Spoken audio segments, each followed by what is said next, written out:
Good morning. I hope you guys are having or going to have a wonderful weather day the way I think we're supposed to get today. It's going to be just like, I think, I don't know what your Fahrenheit thing is, but for us, I think it's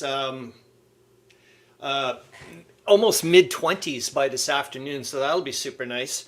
Anyways, I hope you guys are all doing well. Please let me know what you're up to. It'd be nice to find out. I know that I was watching one of the videos last night there with Charles Latora mentioning that I wasn't so far anyways, so far impressed with I think it's the African campaign, the designer series there from Compass Games.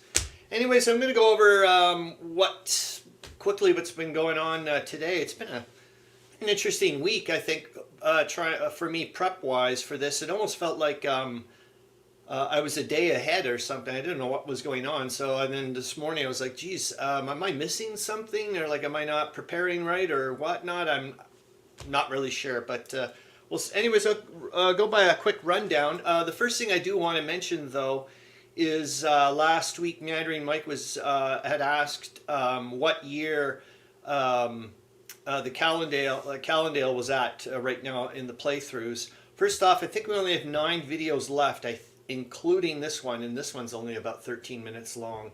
The last one's a doozy. It's his review. But you'll hear in this video, he mentions that it's October 1916, so that's where he's at. And I'll quickly go over once I go through the rundown very quickly here, I'll get into the history heroes. Who or what am I? Oh my gosh! And today it's another easy one. I don't know how the heck we're gonna do this. I would say it's it's orders of magnitude easier than the Manfred von Richthofen trivia questions thing. So I don't know how we're gonna do this.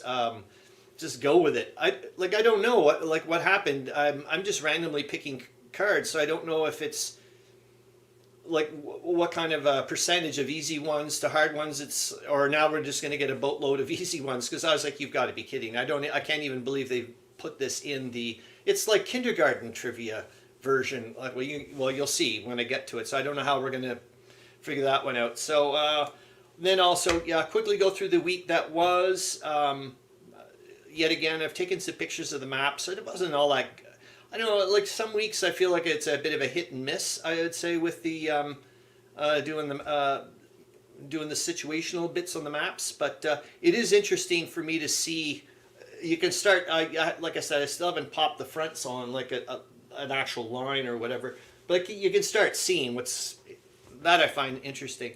And remember, next week, actually, so 7 days from now, next Saturday, the Second Battle of Ypres will have commenced in 1915, April 22nd, 1915. And that's also a scenario that starts specifically in a Der Weltkrieg module, the Western Front one. And so I'd like to, obviously, we're going to start chit-chatting about that. I'm not going to talk about it too much right now. Like I said, I want to talk about it next week.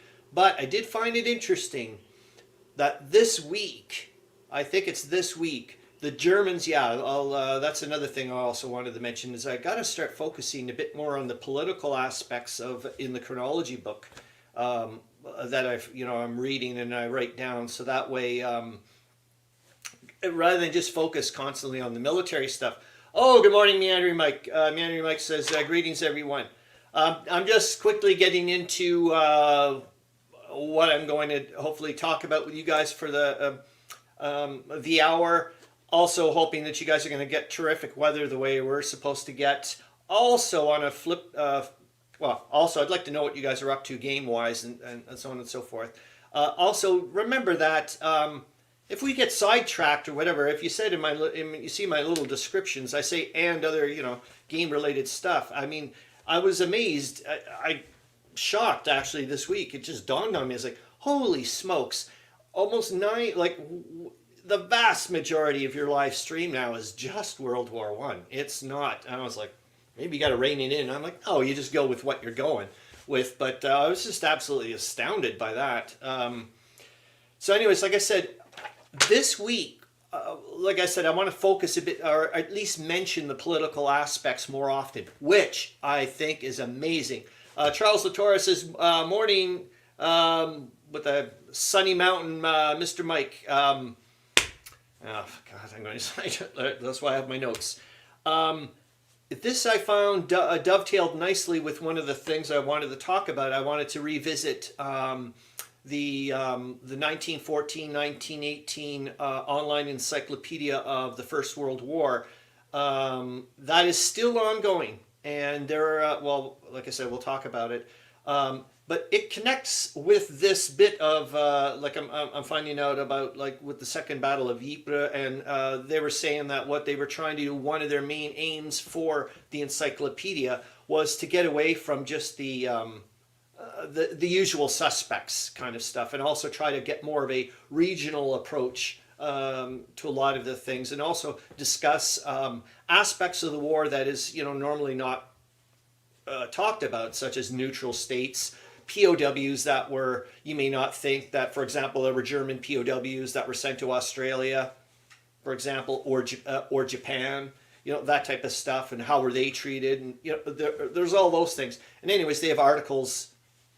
They're focusing on that aspect, and that's what I thought was kind of interesting. Is that I was like, okay, I also want to start getting towards more of the, because we're missing big chunks. Like, for example, which I thought was neat this week, the Germans complain, I guess to the French or whatever, that, hey, you were using poison gas in one of these recent attacks. I can't remember where it is. And I'm not going to say anything yet. Wait till we get to next week with the Second Battle of Ypres. And I'm like, yeah, I can now see where all this little political machinations in the background where people, I'm not going to give up. Oh, I want to say it bad, but well, you can look it up yourself and find it out. But I'm not going to tell you. Oh yeah, we're also first. This is the first time this week we're going to do a segment map of the week, which I said I'm going to try to do a low res-ish version. Anyways, I'm giving all the sources out, so hopefully I'm not doing some copyright violation by putting an image of someone's map on there, because I'm like, hey, someone can freeze frame their picture or something and print it out, whatever. But I'd like to do that each week, so it'll be a map from the Martin Gilbert's Atlas of World War I. I think that'd be a great idea, and we can just read it out. And each week, I mean, there's like 100 and something rather of them, so we've got a long way to go. And I thought I get this, share this information with you guys, and you guys bounce stuff back, and the whole 9 yards. The Uzsok Pass. Like I said, I found a bit more information about the Uzsok Pass, but I'll be honest with you, I'm not going any further right now. When I went to go look up information about the Uzsok Pass, it's really hard online due to the fact that I guess there must be a lot of current events stuff going on with the Russians in Ukraine there, and I'm just not into that, man. I just can't deal with that stuff. I'm just... people know around me, and I've been very kind towards me that way. I'm like, thank you for accommodating me that way. I have no interest at all in hearing about any current events, what's going on in the universe. I just don't want to know about it. It's as simple as that. Anyways, what else? So yeah, and then we'll go on with the online encyclopedia. Yet again, please let me know what you're up to. Gaming wise, like I said, we found out that, like I found out last night from about Charles Latora, not having maybe the best of time with the African campaign. I think that's what it is, the designer series for Compass. Also, Charles Latora, you mentioned Africa Core game. You said you enjoy that more, and I haven't seen the comments, and I don't even know if you saw my comment, but I mentioned, is that an SPI game? I don't know anything about that type of stuff, but I found that, yeah, I'd like to know what the heck, why or whatever.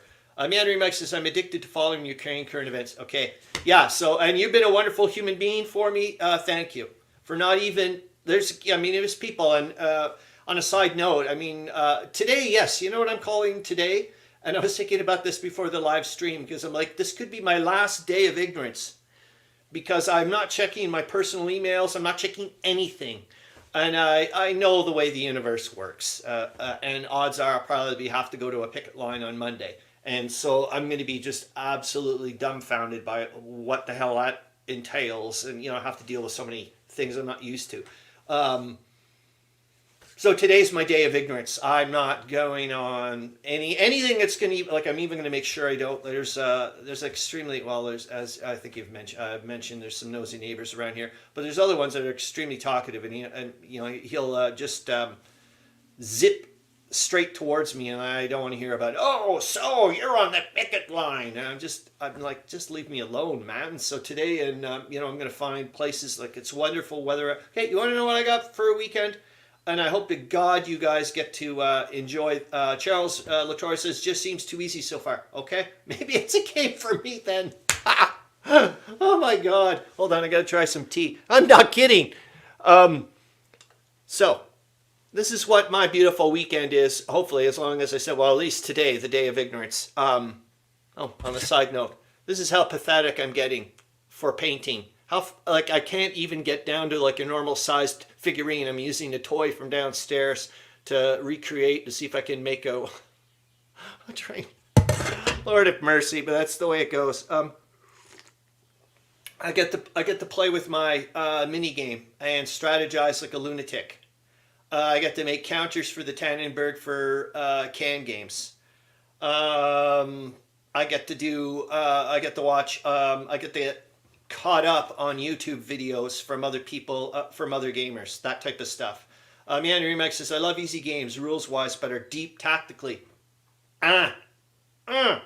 Yes, you know what? That's exactly what Rob and I were thinking or felt about when we were playing, when we started playing The World Undone 1914, East Prussia, the very first time. And then actually really started feeling it when we got into the Galicia game, because by then we had played it, I think, oh my gosh, 5 or 6 sessions, and a lot of it this, and it was like, holy cow, the rules are simple, but my God, we're starting to find a lot of, and that's one thing I'm loving about, well, actually both of you guys, is that, I was just going to mention it, was that your playthroughs of these SPI games from Hexagon Alley, as well as Charles Latora, you just seem to have these innate, well, I'm sure it's from a lot of gameplay experience, but you know what I mean? Like, to me, it just, I don't know what you want to call it, demands respect. I'm like, holy,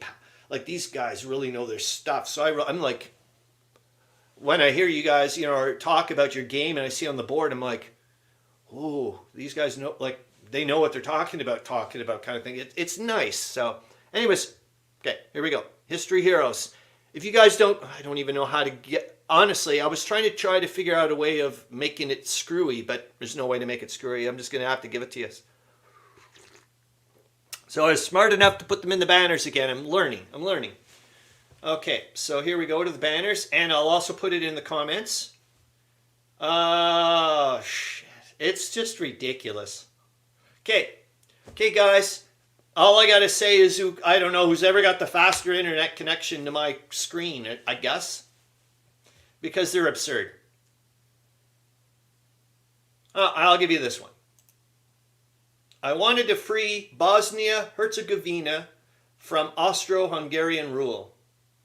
And I'll put it in the comments as well. All right. And I got to go back to the comments because I'm missing stuff. Hello, William Arends. William Arends says hello from Kitchener, Ontario, Canada. And thank you, William Arends, again for mentioning. Yeah, man, your mind. Well, your mind. Your name was in my mind several times this week. So thanks again for. I haven't listened to it yet, but I've got a weekend of fun, gaming wise, and this wonderful weather. I get to go outside and read. And I hope to goodness you're getting the same thing we are in Ottawa, William Arends. About the counter clipping show and the World War I stuff.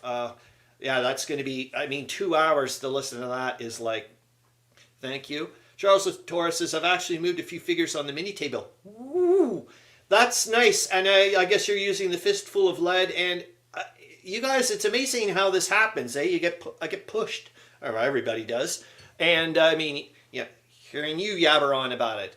Not Jay's show yabber on about it. Meandering Mike buys a couple of the copies, so on and so forth. Charles Latora says, "Morning, William. Oh yeah, I'll give you another thing I'm doing this week, which is connected with Not Jay's show on Wednesday and listening to. That's one thing I love about listening to, or reading the comments on people's live streams, is to pick up on later on as somebody who wants to do YouTube stuff, posting videos. It's like, okay, how can you be better at stuff? Meandering Mike says, oh, and on the tip of my tongue. Oh, I didn't put it in the comments, did I? Did I?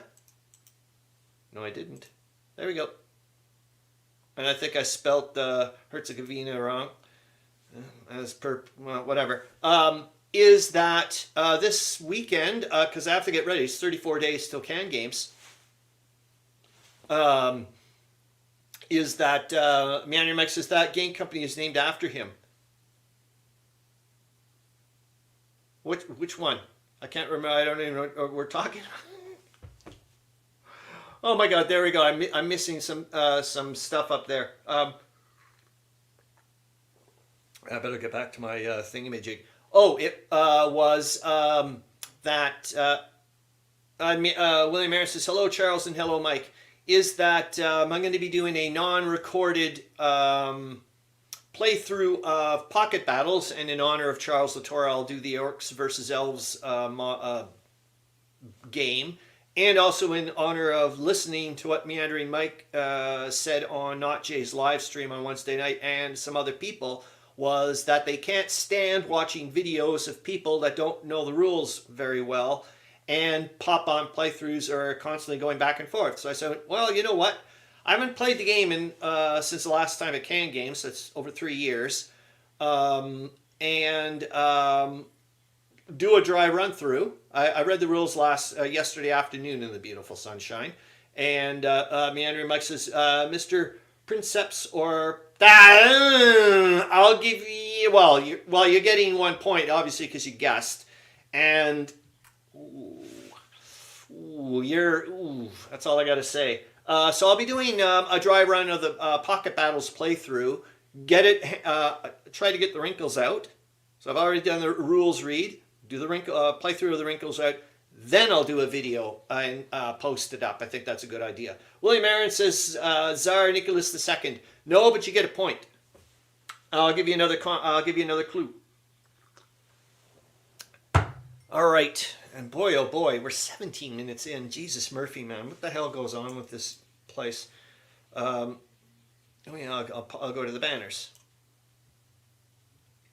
Well, you guys seem to have a terrible time with the names. So I'm like, okay, I can give you some easy ones. That's what I'm feeling now. Here we go. This one. I was not given the death sentence because I was under 20 by just a few days. Charles Latora has got 36 orcs and 20 plus skeletons on my to get done list. Okay, I thought you were saying you had them done list. I was like, holy jeepers jumping. Meandering Mike says it wasn't a guess to do that assassinate. Okay, yes, I guess, yeah, I just wanted you to get the good name, like his full-on name. But yeah, you got him. Okay, I'll give it to you. Meandering Mike says I just don't remember his first name. It's Gavrilo Princip. Charles Latora says, was it the shooter who killed? Yeah, I'll give you partial whatevers. And I'll give Charles Latora some painting points. We'll call him that. How's that?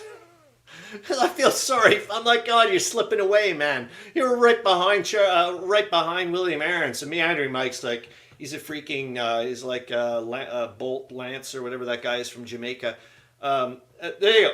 Oh, Charles Latora was the one who says, was it the shooter who killed A.D. Ferdinand? Sorry. So you get the bonus points. Okay, you're good. Okay. So maybe you actually jumped the gun over William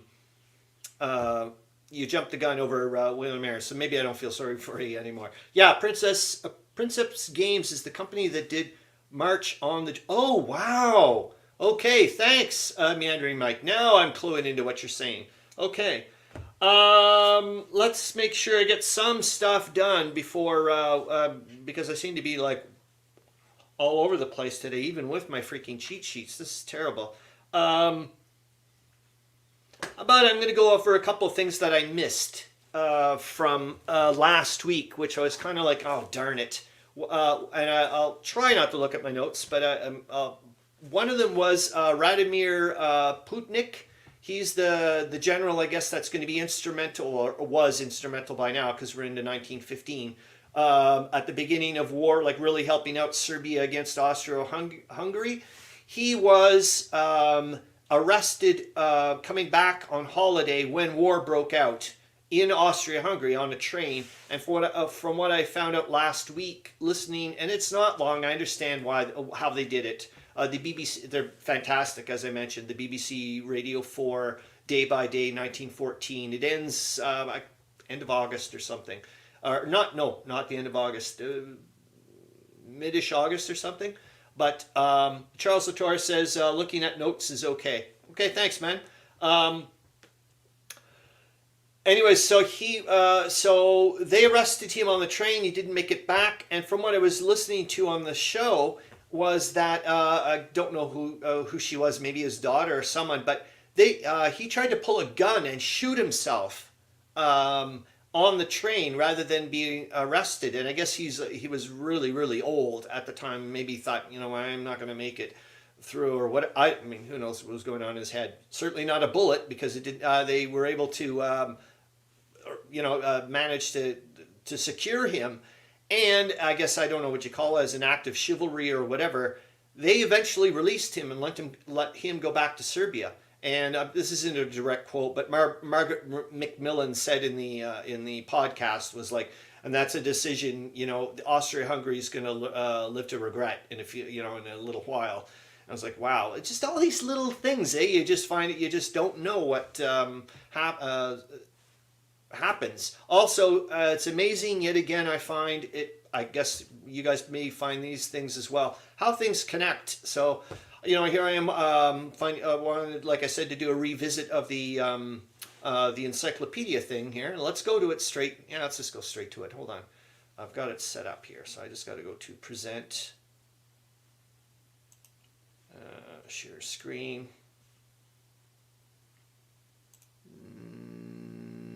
Is that the one I wanted to? No, I don't have you up yet. Okay. But, oh, no, we'll go to this one here. Boom. All right. And there we go. So you guys can see that. So that's the Real-Time History Podcast. William Arends says assassins are only slightly less evil than megalomaniacal dictators, unless they were assassins of megalomaniacal, thanks a lot, William Arends, dictators. Meandering Mike, Black Hand Society, yes. There's so much to view tab. So you guys can see that, I hope. I don't know, you can't. Or, no, yeah, you can see the whole long thing. Good. Because I'm going to... How do I do this again? Oh, yeah, I've got to go to... Now, please let me know if... There we go. Aha! Okay, goody. So this was, like I said, this is the Nebula, where I paid less than $30 Canadian for this. And thank you, Charles Latora says he can see it. Good. And you can see, if you went up to the very top here, they're still updating this information right there, March 23rd, 2023. Most of this is World War I related, but not all of it. But anyways, when you go down to here, hopefully I'm not making you get sick if you're staring at all of this. But, and yet again, with the way my mind works, I have to listen to this stuff repeatedly, which is good. And I'm trying different techniques. Like sometimes I'll listen to it the first thing when I wake up in the morning and see if that clicks it, or, different times or whatever. Meandering Mike says, very interesting play by Albert Camus called The Just Assassins, about a philosophical debate between Russian assassins. Holy shoot. I never heard of that. Look for, Oliver Jans, that's it. So we go to here, and hopefully you guys can still see that. So this is where it says Oliver Jans is one of the leading German historians when it comes to World War I. He's also the man behind one of the best digital sources about World War I, the International Encyclopedia of the First World War. And now we'll go to that website, and I'll talk to you about a little bit about well, the website and the there. And good. And we'll just let it stream because you can see it go back and forth. I'll go back up and down a bit. But this, I'll try to go over and I'll look at my notes as well. Hold on here.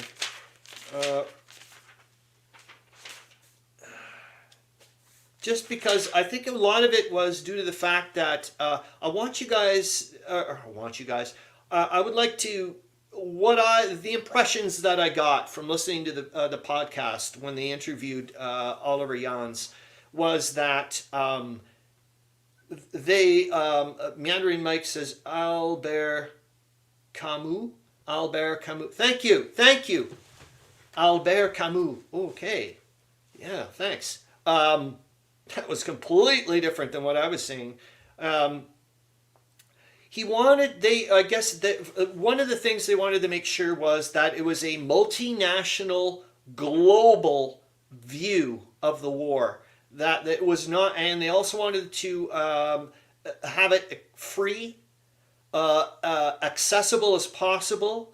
They did not want to dumb it down. In other words, what the articles that you can get in this place.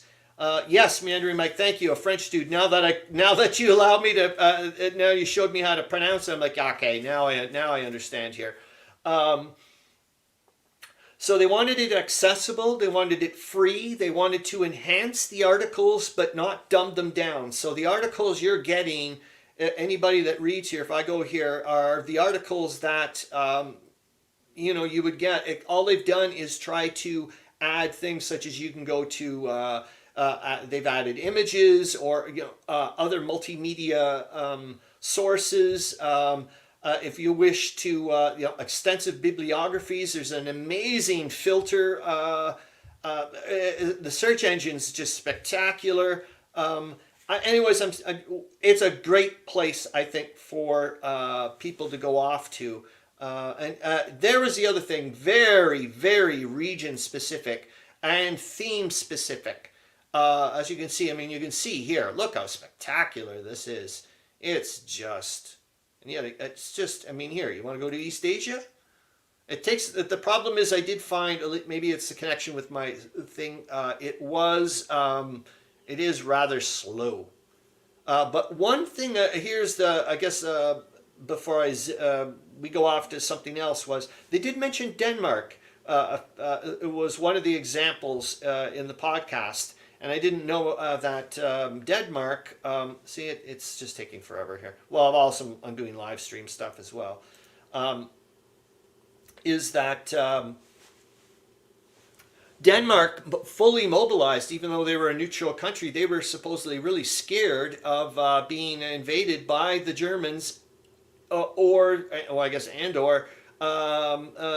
the British. And so they mobilized essentially their entire country. Okay, like Jans Oliver said, Oliver Jans said that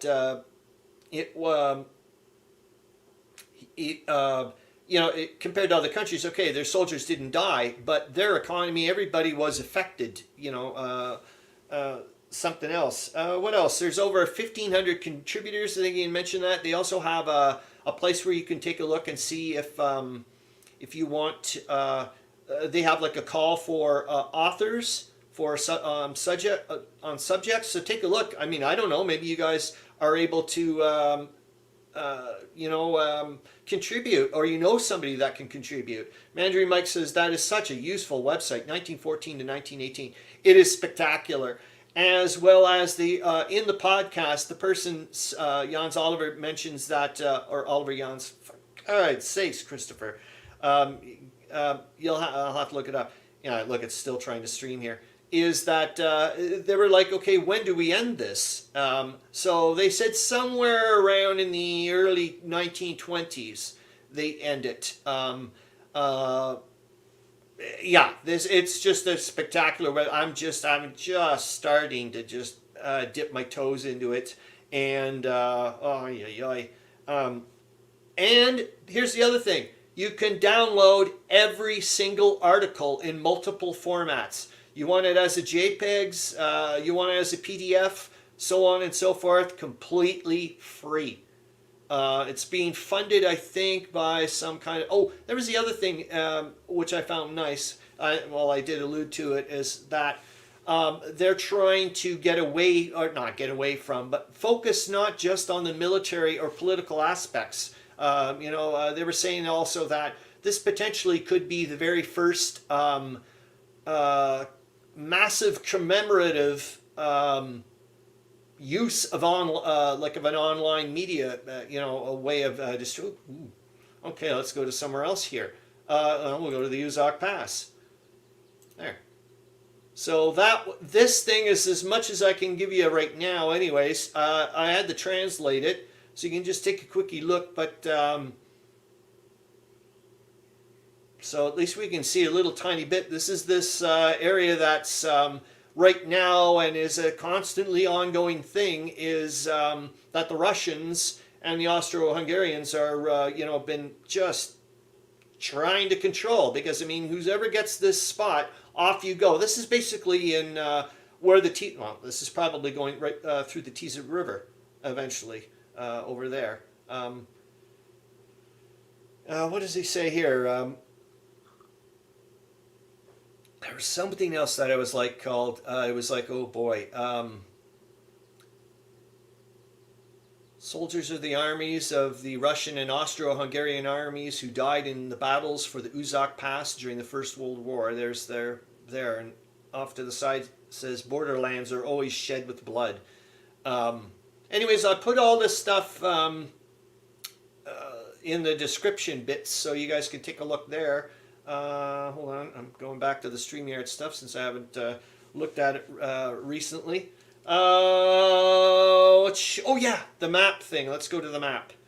So I'll stop the screen, and then we'll go to the and then maybe we'll go to the Calandale thing, because we're only at 9:30. My goodness gracious! And then we can chit chat. And I missed tons of stuff, as this is the way it goes. What did I miss? Well, we haven't even really talked about what been going on this week quickly. Maybe we will at the tail end. But I would like to show you the map of this new segment thing. So hold on, let me go and present that. Let's see if it works. Present, share screen, a window, and I want the... You're not there? Oh, okay, there you are. I see. If you're minimized, you don't appear. All right. Now I should see you in the crazy windows options, I hope. All right, and now let me in. We're going to hide that bit, and I'm going to go to there, and just let me know if it's too big, too small. Oh shoot, I'll get rid of the banner. There we go, and so there we are. This is and it looks like it fit okay. Oh goody. So this is the first map. I better go to the comments bit. So this is the first map of the week we'll take a look at. Yo, Meandering Mike says, yeah, the map, thank you. So this is European Fears and Ambitions Before 1914, and please let me know. If you guys don't want me to read this out, you'd rather just listen, or I mean, read it yourself. I mean, for goodness sakes, let me know. So like I said, I'll try to do this each week. I'll just go and scan the coming up for next week, it'll be just, I'll do map number 2, and I have no idea what it is, and away we go. So, British suspicions of Germany's growing naval power. If you want, I'll try to shrink it down. If you want to see the whole thing at once, we can go back and forth. Hold on. Is that too small? We'll find out. I'll have to go back to the... Is that too small?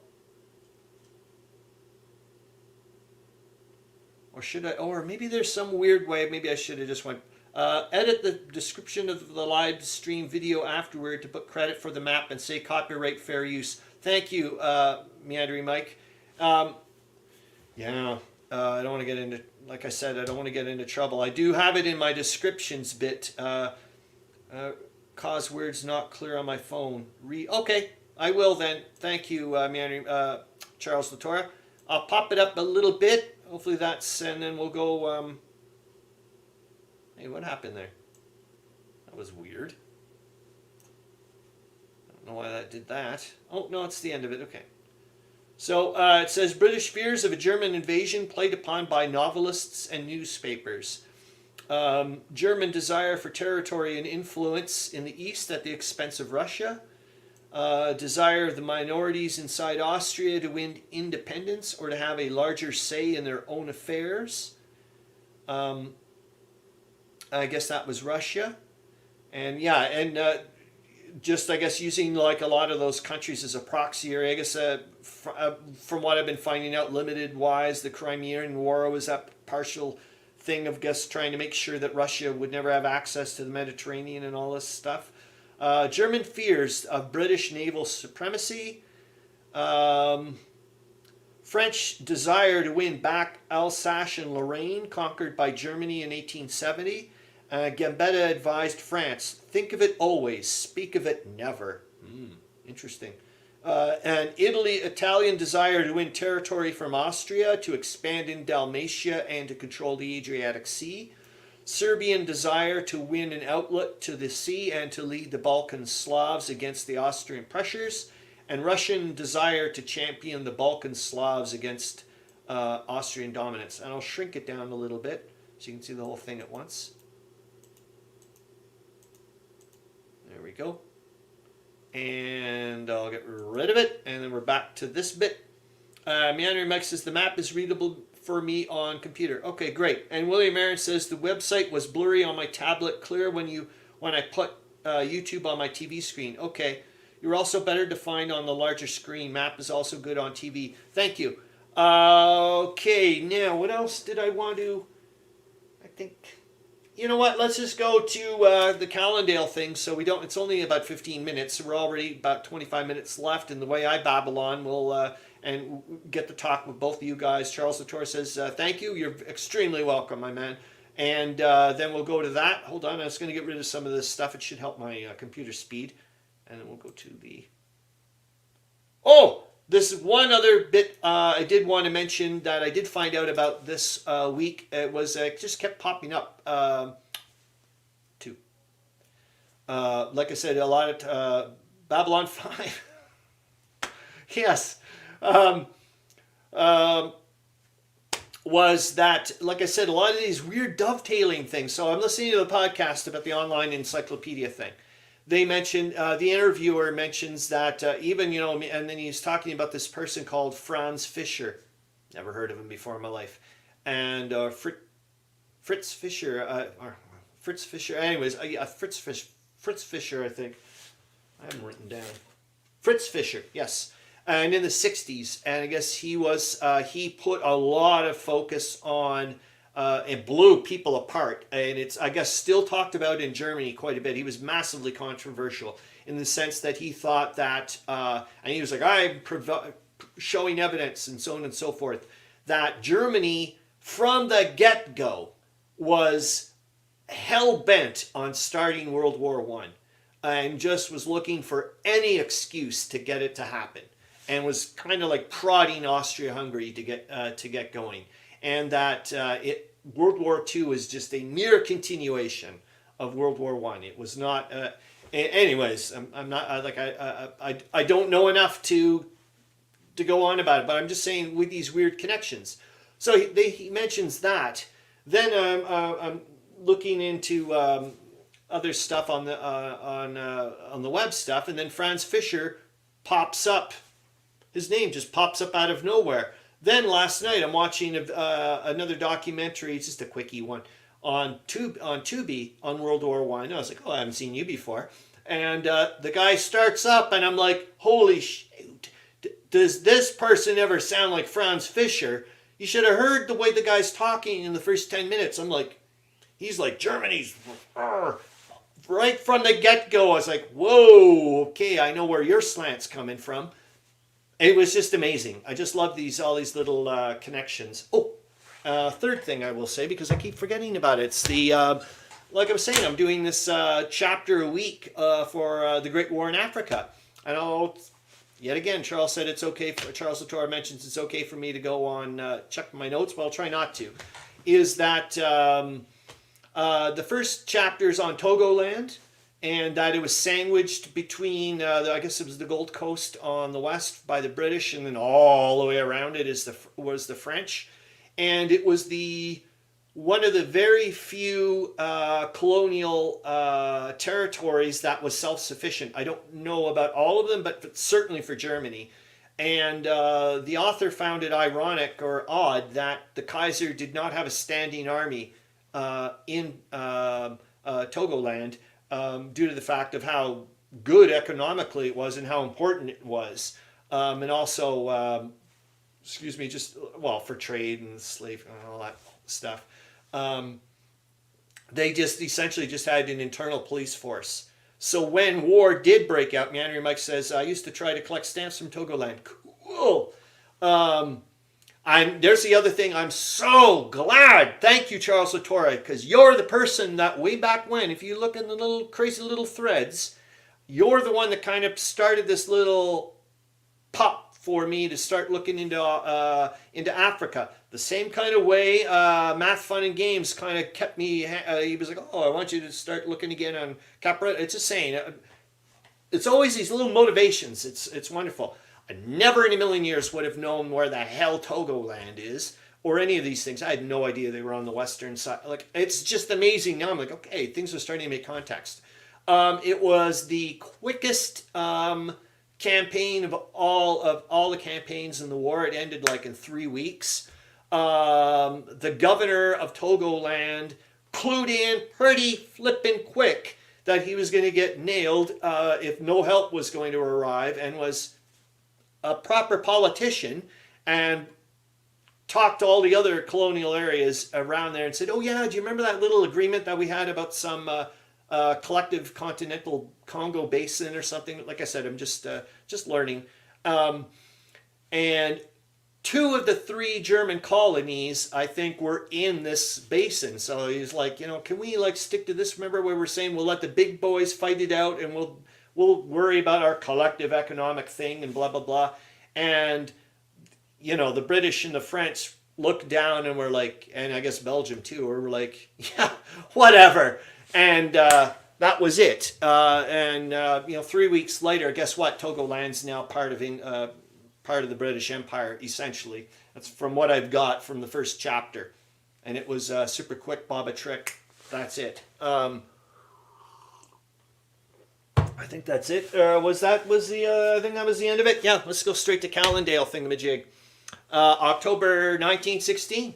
And we'll see. Hold on, I got to get to... I've got them up. Oh, no, I did want to mention that the very, very... yet again, these connections, reading up earlier in the week, the whiz-bangs, and I find out now whiz-bang is the sound of the freaking artillery coming towards you. If you hear that, you're in deep shit. Whiz-bangs and Woodbine's book, he was mentioning taupe or something, T-A-U-P-E, and I'm like, what the hell is that? And he's like, oh, we were always looking out for the taupes. And then I was reading up an excerpt on a person writing back. She was an American nurse writing about her experiences. She just wanted to give you a typical day of what happens for her. And it was like, holy Jesus, like a lot of work. And then she mentions taupe as well. And I'm like, what the hell is this?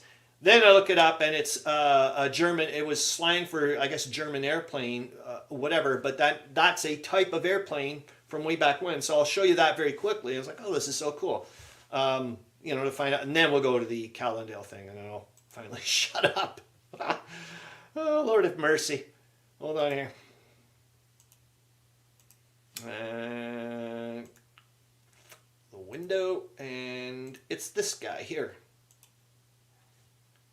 And hopefully you can say that. Yeah, you can see that. So this thing, and it looks wonderful. And supposedly in this thing here, in the Wikipedia thing, it mentions that it wasn't actually in the shape of because I guess that's the name of a bird, the tobe, or whatever. It's some kind of pigeon or dove.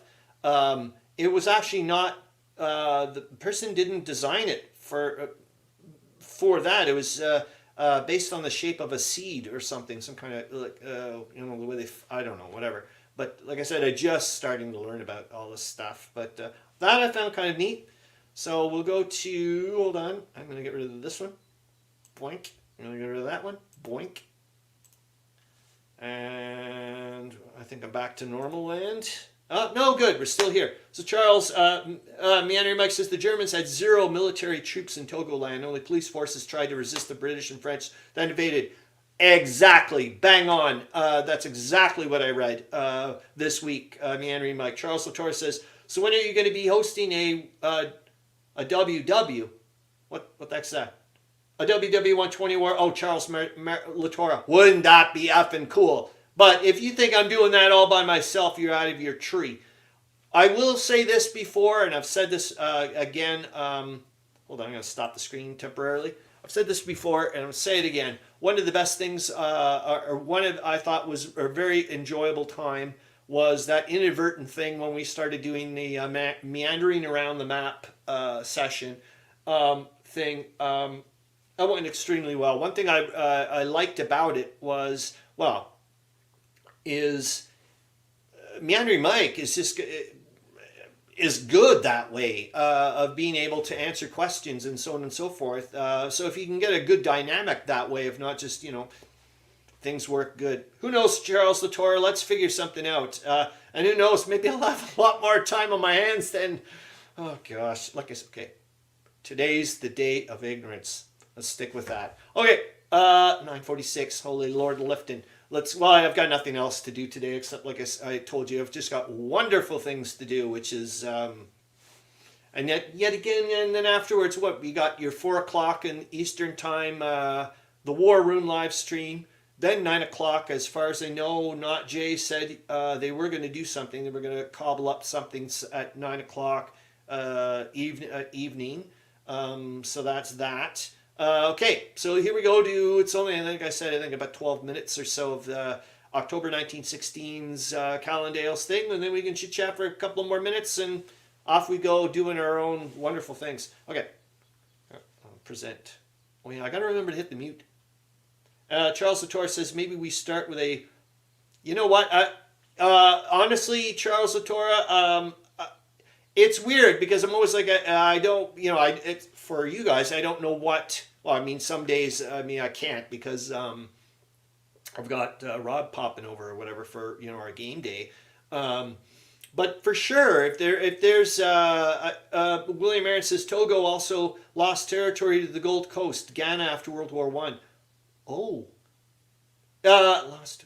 Yes. Absolutely. Oh, and it's, thank you, William Arends, for mentioning the lost territory, because now you've connected the dots to something that was mentioned by Jans Oliver Jans, oh Jesus Christ, from the guy from the online encyclopedia, was that he found it ironic, was that after World War I, you could actually say that Great Britain lost more territory than Germany did, because of the separation of Ireland. I was like, whoa, interesting way of looking at it. It was like, oh, like that type of stuff. So thank you, William Arends, for bringing that up, because I would have went and off it would have vanished. Okay, hold on here. So share screen.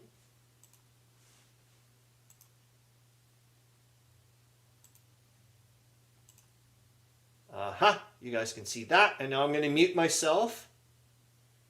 And that'll be that.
Okay, hold on here. Let me get. I wonder why it's not working here.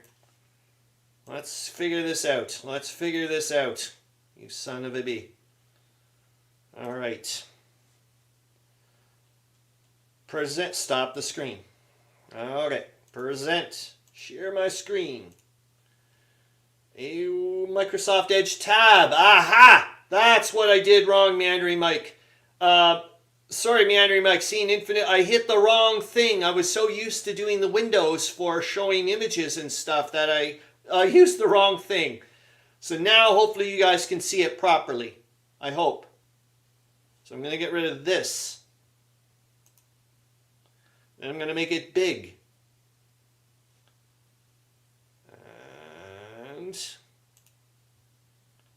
And hopefully you guys can see it now. I'm going to mute myself and then put that on.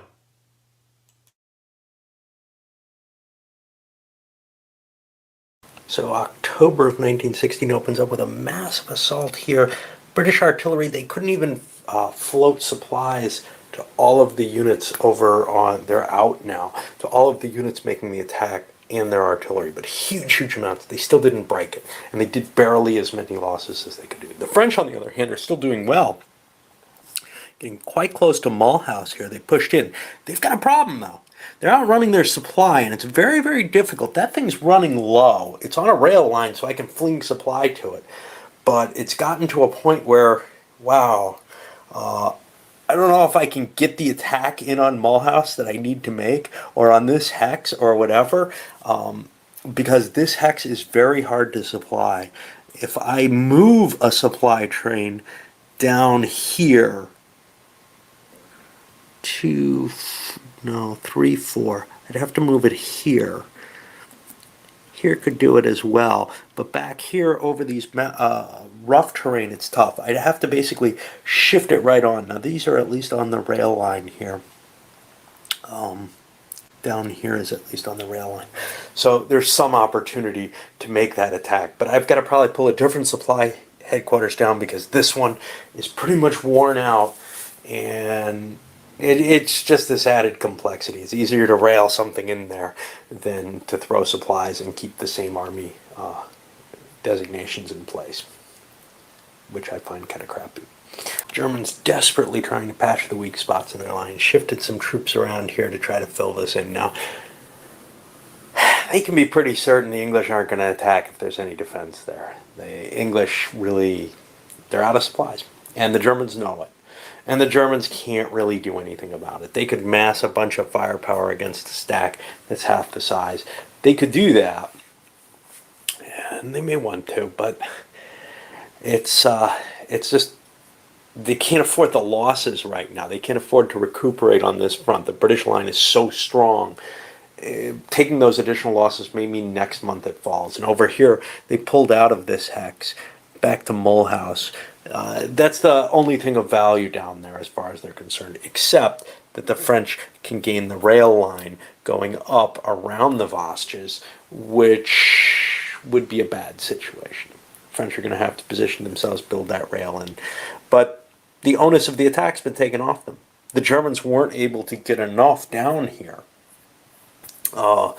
to justify holding this extra hex. Even though it's a good defensive hex in the front, it put too much stress on their line as far as I saw. Well, it looks like the pullback was the way to stop this French offensive.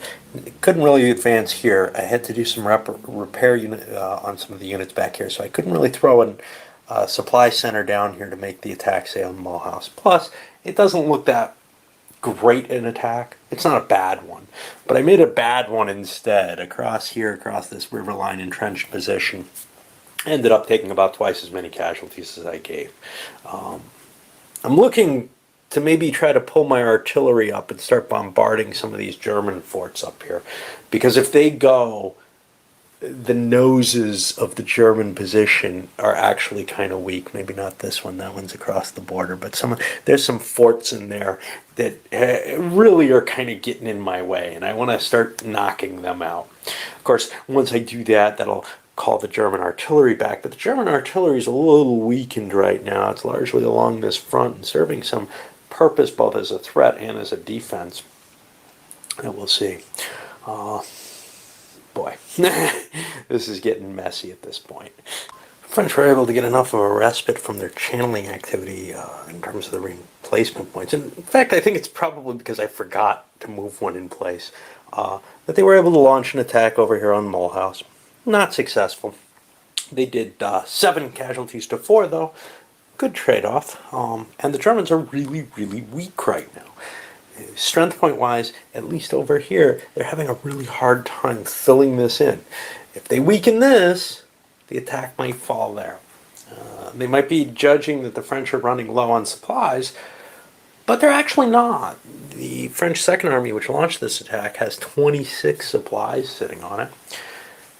It's been sort of this low-scale attacks, and they kind of built up for it.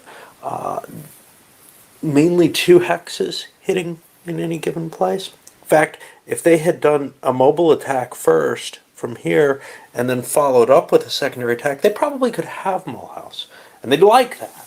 I've got to keep that idea in mind of that even more intense attack of hitting the first time with a single full strength stack and then the second time with multiple stacks to really be able to leverage my way into things. Because remember, the Germans lose double for territories in Germany, and Mulhouse is in Germany.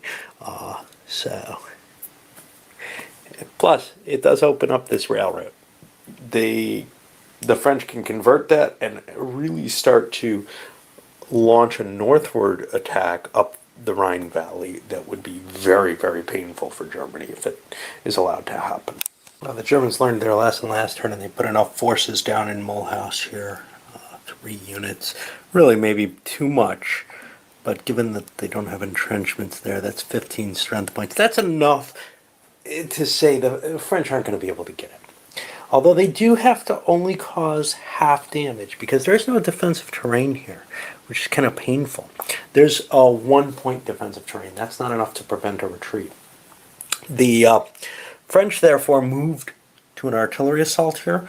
There were too few German divisions here. This is what's really the little divisions are great at, is preventing this. If you have too many hexes attacking, more than the number of divisions garrisoning a fortress, too many hexes of artillery, well, the artillery's doubled, so it was 30 strength points. It did 7 points of damage to the fortifications. They're not gone, but again, he's stripping away both demoralization points as well as just, effective defense strength that was there. It's gone now.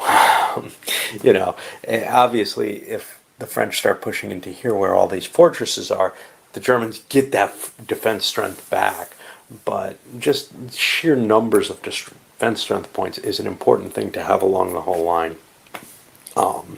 Right now, though, it feels like the French didn't have a good assault available. So switching to bombardment made sense. It's expensive in terms of supplies, but not if you end up doubling the artillery. And it's pretty decent, actually. I got to look up about the tanks. I got to make sure that I can't recoup them some other way. There's replacement tank units, and I want to just make sure that I've got this half-strength tank and that I'm not getting replacements for tanks that I haven't been accounting for or whatever. I don't know how they come in, but I was kind of shocked by something like that showing up. I don't remember what the hell it was, but something I was supposed to get didn't show up. Oh, the gas, because it's not in the reinforcement charts. So after the Germans filled in this near Metz, the fortification with some artillery, the French attacked it again, just with an artillery bombardment. That didn't go well. They took 4 losses to the Germans too. They can't afford that kind of trade-off. So again, what we see is, once you get the infantry in place to prevent the doubling, once you get enough artillery in place to be able to cause losses, it becomes a much more painful situation. Now, of course, the French could shift all their artillery over there and probably be able to get an edge, because the Germans can only put 3 there. It doesn't have the benefit that Paris has with the halving, etc. It's not it's not an urban hex. There's only a modifier of -3, which the 4 hexes around it can cancel out. But that's a lot of work to reduce the fortification. When really the overall goal is down here, there's still, and I'm told it's Oh, geez, I'm not going to be able to pronounce it. Because I don't see it. It looks like Mulhouse, right? It's like Mulhouse. But without it in front of me, the phonetic spelling, I can't really remember it. And I don't know. You know, there's some degree to which people don't speak the proper word. For example, Frankfurt in English is pronounced that way, but in Germany it is pronounced very, very differently.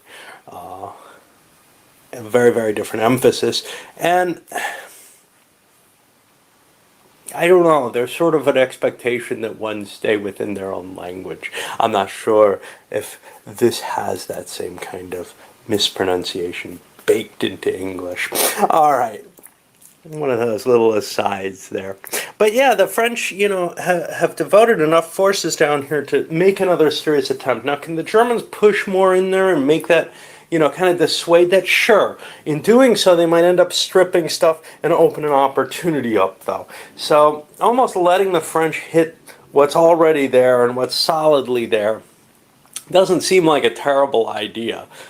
This is kind of the problem, is when you do shift to defend against an assault, you end up making that area no longer an attractive place to attack.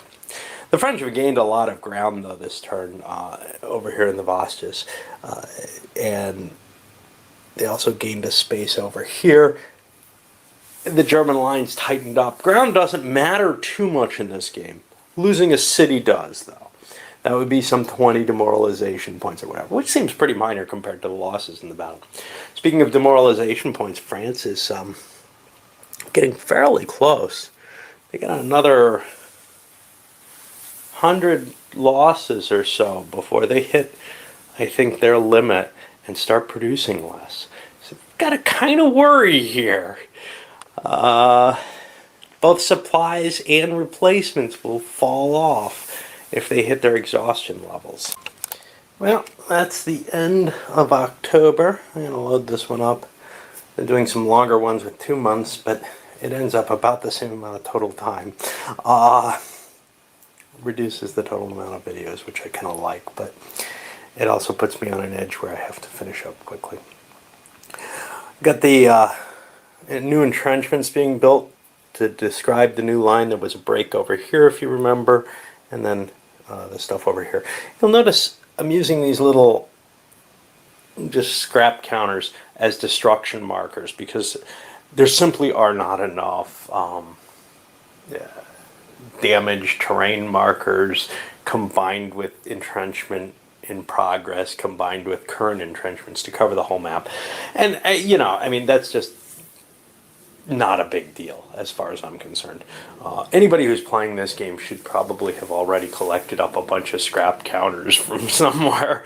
And if you don't have them, well, you can always use little bits of cardboard or whatever that you can cut out of a box. It's not really a big deal. It's not like you have a lot of different things that have to be represented with fake counters.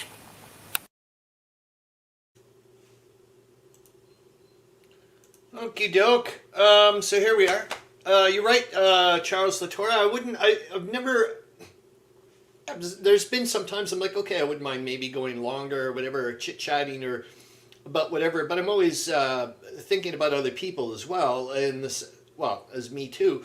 Like we've got other things to do, and also like level of engagement or whatever about how much people can deal with, but.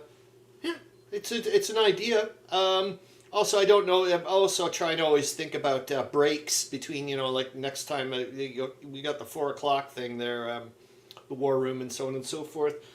Anything else I wanted to chit chat about quickly? I was saying, I certainly do want to talk about the second battle of Ypres next week because it starts next Saturday in 1915. Like I said, it's a scenario specific. Game that's in der Weltkrieg. It's very different setup than what I'm used to Eastern Front wise. That's like okay, this is where you set up your like this unit is in this hex. This is the way you guys have to operate, and so on and so forth.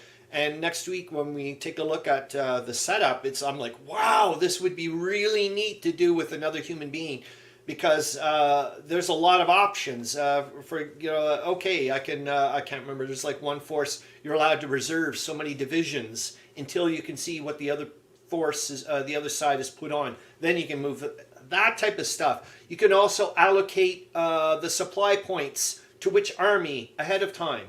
That type of stuff. I thought that was like really neat. It would be nice to also, yet again, we'll tie this in historically and see what, and go from there.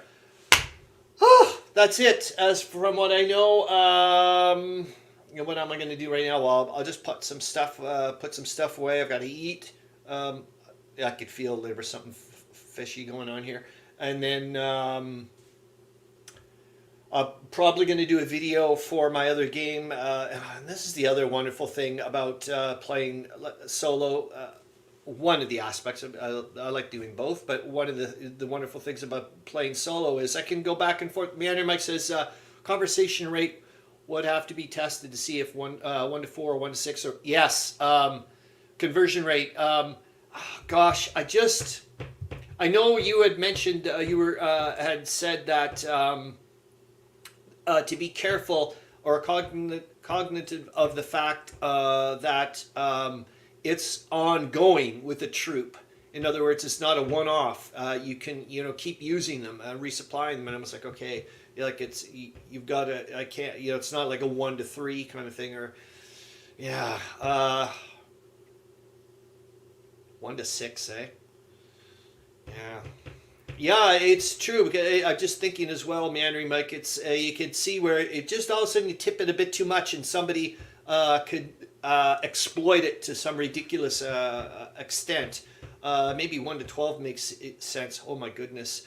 And yet again, also Meandering Mike, I'm wondering if this could be incorporated into something such as this is where we're going to get into the grand campaign stuff, where I've noticed where we players can hoard, but not hoard raw supply, it seems, or whatever. So that'll be interesting to look into. Oh gosh, it's just getting so close. It's just weird. I'm like, okay, we're edging a little bit closer into, or like already into the grand campaign. Can't really see it yet, but it's just this. It's enticing. I just always feel like it's like always this extra little layer of fun or information to like bring me in more. I'm like, okay, do you see now you see all these funky little icons that are all. That's it. Thank you guys for bringing this up again. When I was on BGG last night or this morning, and when I went on to the Der Weltkrieg link, there was a thing. I'd never noticed it before, but there's like a little wiki thing for Der Weltkrieg down there. Meandering Mike says, I limit to 1 conversation per army HQ per turn. Yeah, I know. I was going down that road as well. There's no effing way you can start doing all kinds of crazy things. You have to start about the administration. And yet again, incorporating something. It's the support structure. It's all it's the people doing the paperwork. When I was watching your movie there, was it that movie, The Lost Battalion? I think it was. And they went to the division headquarters, and I didn't realize how big. And I was like, well, you should have clued in. A division is 18,500 people on paper at the beginning of the war in 1914. So that's a lot of people you've got to keep abreast of. You can't be doing that in a in a bedroom or in a side room or a trailer. This is a big operation. That kind of like threw me for a bit of a loop. What was it? The maps was if you go to on the BGG thing, someone I'd seen it in the images. Said they were fiddling around trying to use conventional terrainography, I guess, pictures, and to do a Der Weltkrieg map, but not the way we see a Der Weltkrieg map. And I was like, oh, this is interesting. But in that links where it'll send you off to the old Con Sim World forum,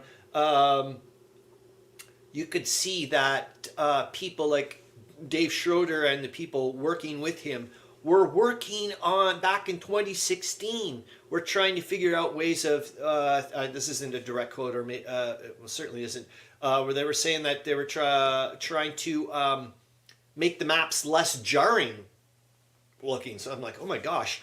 I will say this, that's for sure, that Dave Schroeder constantly, from what I've seen from the get-go, has been extremely receptive to listening to, and I'm not saying he's been listening to what people going on from the years, and that's amazing. For somebody to have such a love of a huge baby, like this monster baby of a game, and to go, you know what, I am going to listen and modify. That's impressive. Meandering Mike says that HQ size thing is probably why your Weltkrieg doesn't allow HQs to move and push supply around on the same turn. Yes, and I like it. I love it. It pisses me off at times, but that's more because of I didn't plan ahead.